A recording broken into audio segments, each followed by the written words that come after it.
खरमास खत्म हो रहा है और दही चूड़ा भोज की सियासत शुरू हो गई है। कल मकर संक्रांति है और मकर संक्रांति पर कई सारे सियासी भोज का आयोजन किया गया है और इस बीच चर्चा तेज है कि नीतीश कैबिनेट का विस्तार होगा।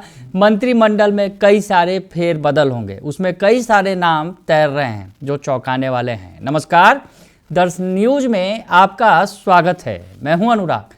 बड़ी खबर निकलकर सामने आ रही है दही चूड़ा भोज की सियासत के बीच कि नीतीश कैबिनेट का विस्तार होगा। चर्चा तो पहले से ही हो रही है, खरमास के वक्त से ही हो रही है कि कैबिनेट का विस्तार होगा और इसका संकेत भी दिया बीजेपी के प्रदेश अध्यक्ष डॉक्टर दिलीप जायसवाल ने और उन्होंने कहा कि फेरबदल होगा। हालांकि ये सीएम नीतीश कुमार का अधिकार है, वो जब चाहेंगे तो फेरबदल होगा। ये बात निकलकर सामने आई थी, लेकिन संकेत मिल गए थे कि फेरबदल होने वाला है। और अगर बिहार चुनाव में जा रहा है, 2025 जो है चुनावी वर्ष है, उस लिहाज से कई समीकरणों को दुरुस्त करना है मंत्रिमंडल में। और आपको बताएं कि अभी 30 मंत्री हैं, वैसे में 6 सीटें खाली हैं, तो उन 6 सीटों के जरिए कहीं ना कहीं आगे की सियासत को साधने की भी कोशिश करनी है। यानी मंत्रिमंडल का विस्तार होगा, कई सारे चेहरों की छुट्टी भी हो सकती है और कई नए चेहरे भी शामिल हो सकते हैं। इस बीच हम आपको ये बताने बैठे हैं कि 2 ऐसे नए चेहरे जो मंत्रिमंडल में शामिल होने की रेस में हैं। जी हाँ, चर्चा तेज है कि ये 2 चेहरे जो हैं वो शामिल हो सकते हैं और दोनों ही एक बाहुबली के बेटे तो दूसरे बाहुबली की पत्नी हैं। हम बात कर रहे हैं आनंद मोहन के बेटे चेतन आनंद की। जी हाँ, चेतन आनंद जिन्होंने सरकार बचा ली थी। आपको याद होगा 2024 में यानी पिछले साल में नीतीश कुमार ने पाला बदला था, महागठबंधन से एनडीए में आए थे और एनडीए में उन्हें बहुमत साबित करना था, विश्वास मत हासिल करना था। वैसे में आंकड़ा गड़बड़ाता नजर आ रहा था, लेकिन चेतन आनंद आरजेडी खेमा छोड़कर एनडीए खेमे में आए थे और वहाँ से पूरा सीन बदल गया था और उसके बाद सरकार बच गई थी, यानी विश्वास मत हासिल कर लिया था नीतीश कुमार की एनडीए सरकार ने। तो चेतन आनंद ने बड़ा काम किया और उसके बाद आनंद मोहन खासम खास हो गए। आनंद मोहन फिर जो जेल में बंद थे वो जेल से बाहर भी आए। उनकी पत्नी लवली आनंद को टिकट भी दिया जेडीयू ने और लवली आनंद शिवहर की सांसद भी बनी। तो ऐसे में नज़दीकियां बढ़ती चली गई नीतीश कुमार और आनंद मोहन की। और नीतीश कुमार को भी एक बड़े राजपूत नेता की तलाश है और ऐसे में आनंद मोहन से बड़ा कोई नेता हो नहीं सकता है। आनंद मोहन का कद लगातार बढ़ता चला जा रहा है। बीच में भले ही वो हाशिए पर चले गए थे, जिस तरह से डीएम हत्या केस में जो उनको जेल हुआ था, लेकिन जब से जेल से बाहर आए हैं और आनंद मोहन बार बार हुंकार भी भर रहे हैं और यूँ कहीं ना कहीं अगर यूँ कहें कि दूसरों को आईना भी दिखा रहे हैं और जिस तरह से बिंदास तरीके से जिस बेबाक बयानबाजी के लिए भी वो जाने जाते हैं कि कहाँ कमी है, वो नीतीश कुमार को बताते हैं कि इन पर कमियों को दूर करना चाहिए। यानी ट्रिपल एस की भी बात उन्होंने की थी, यानी अगर यूँ कहें कि शिक्षक, छात्र यानी स्टूडेंट और ये स्मार्ट मीटर, ये 3 चीज़ जो हैं कहीं ना कहीं सरकार को बैकफुट पर ढकेल सकती है। तो इस पर जो है वो सुधार करने की बात कर रहे थे, इस पर काम करने की बात उन्होंने नीतीश कुमार को नसीहत भी दी थी मंच से, खुले मंच से। उसके अलावा उन्होंने ये कहा था कि जिस तरह से जो ये तिरहुत का चुनाव हुआ, तिरहुत के चुनाव में शिक्षकों की नाराज़गी देखने को मिली, उसके बाद ही उन्होंने ट्रिपल एस की बात की थी और कहा था कि इसमें सरकार को सुधारना होगा, इसमें काम करना होगा। ये बातें निकलकर सामने आई थी। यानी आनंद मोहन मौके बेमौके सरकार को आईना दिखाते रहते हैं, बताते रहते हैं कि किस तरह से सरकार चलेगी।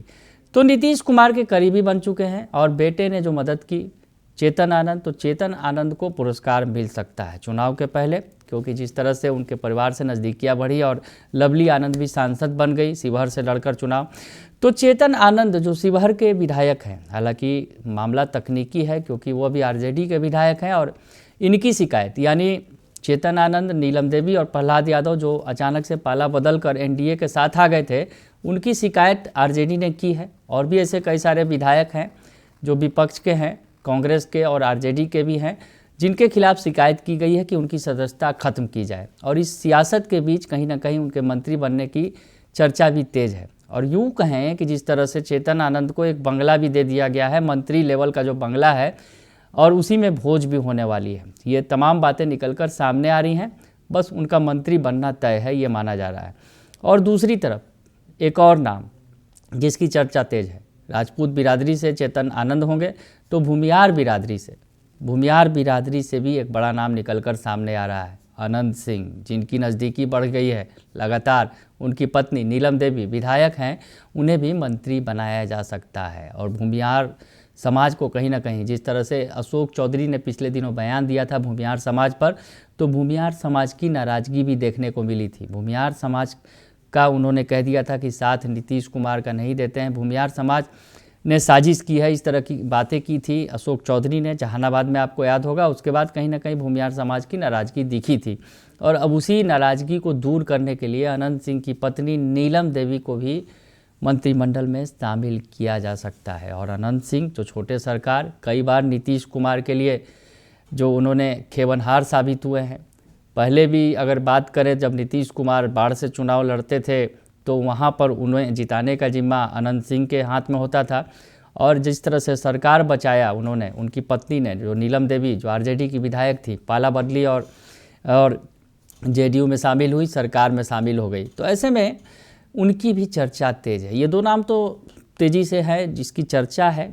अब नीतीश कुमार अंतिम वक्त में किसे बनाएंगे नहीं बनाएंगे ये बात अलग है, लेकिन चर्चा तेज है कि ये दो चेहरे जो है मंत्रिमंडल में शामिल हो सकते हैं, क्योंकि इन्होंने मदद की है नीतीश कुमार की एनडीए सरकार बचाने में। तो ऐसे में ये चर्चा तेज है। और उसके अलावा कई ऐसे नाम हैं जो बाहर होने की भी चर्चा तेज है। उसमें कई ऐसे जेडीयू कोटे के भी नाम हैं और बीजेपी कोटे के भी नाम हैं कि उनकी जगह नई चेहरों को मौका दिया जा सकता है। उसकी बात हम अलग से करेंगे। लेकिन सबसे बड़ी बात, अगर बीजेपी के अध्यक्ष की बात करें, डॉक्टर दिलीप जायसवाल, वो मंत्रिमंडल से बाहर हो सकते हैं। ये बड़ी चर्चा है, क्योंकि जिस तरह से बीजेपी ने एक व्यक्ति एक चेहरा और एक पद की बात की है, एक व्यक्ति और एक पद, तो उस आधार पर जो अध्यक्ष पद उन्होंने संभाला है, प्रदेश अध्यक्ष का जिम्मा संभाल रहे हैं, और संगठन और पार्टी को मजबूती देने के लिए भी, क्योंकि चुनाव का वक्त है, उन्हें फोकस करना होगा पार्टी पर। तो ऐसे में वो मंत्रिमंडल छोड़ सकते हैं, उन्हें मंत्रिमंडल से उनकी छुट्टी हो सकती है। ये बातें निकलकर सामने आ रही हैं। तो खैर ये दो जो नाम है, जिस तरह से एक आनंद मोहन के बेटे चेतन आनंद जो मंत्री बनने की रेस में हैं, और दूसरा नाम अनंत सिंह की पत्नी नीलम देवी, वो भी मंत्री बन सकती हैं। इस बात की चर्चा तेज है। हालांकि इस पर मुहर तो मंत्रिमंडल विस्तार के बाद ही लगेगी और खरमास के बाद ही लगेगी। खरमास खत्म हो रहा है और दही चूड़ा के भोज की सियासत भी शुरू हो गई है, और उसके बाद अब देखना दिलचस्प होगा कि कब मंत्रिमंडल का विस्तार होता है और ये दो चेहरे शपथ लेते नजर आते हैं। बने रहिए दर्शन न्यूज के साथ, तमाम खबरों से आपको अपडेट रखेंगे। फिलहाल के लिए इतना ही, धन्यवाद।